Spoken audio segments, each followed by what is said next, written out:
Egypt became a full member of the BRICS group of major emerging economies earlier this year, along with Saudi Arabia, Ethiopia, the United Arab Emirates, and Iran. Membership brings certain responsibilities, but the new countries are expected to benefit greatly from closer ties with existing members Brazil, China, Russia, India, and South Africa.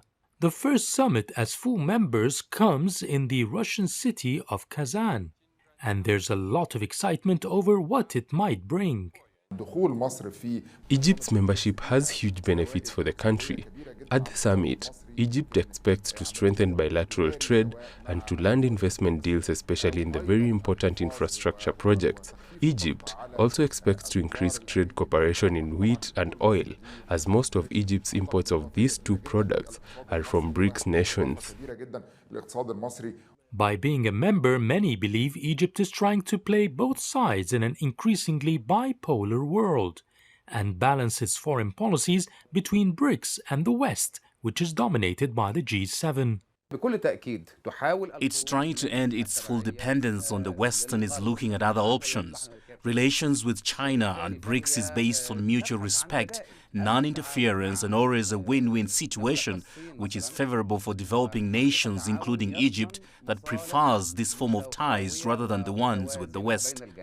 The newly expanded 10-member BRICS group accounts for almost 36% of global GDP in purchasing power parity terms, more than the G7, and 45% of the world's population. According to officials and observers, Egypt has a lot of ambitions concerning working within the BRICS group. High on this year's agenda is the dominance of the dollar and BRICS' determination to end it.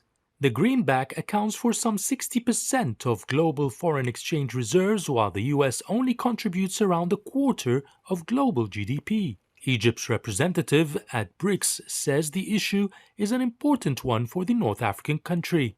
Because of the global inflation that we have been facing in the last couple of years, in addition to the impact and implications of the global economic crisis, we have shortage in terms of hard currencies, not only Egypt, but so many developing. This is something that we have an emerging experience in, and BRICS have already taken some valuable steps, and I think that this will be a common area of interest. Egypt is undoubtedly benefiting from joining BRICS, but what can it give back in return?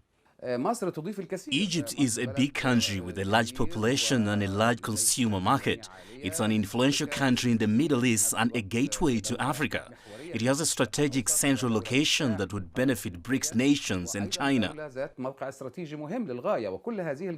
Despite the chaos and uncertainty engulfing the Middle East region currently, many here are keeping track of Egypt's progress within the BRICS mechanism. I am following up on the meetings, and what attracts me are the plans to eradicate the dollar in the trade. This will reduce the pressure on the economy, and we won't have to be under the mercies of the US and the IMF. Most Egyptians here are bracing for what they describe as a landmark gathering to support all developing nations, not just Egypt. Yes, Hakim for CGTN, Cairo, Egypt.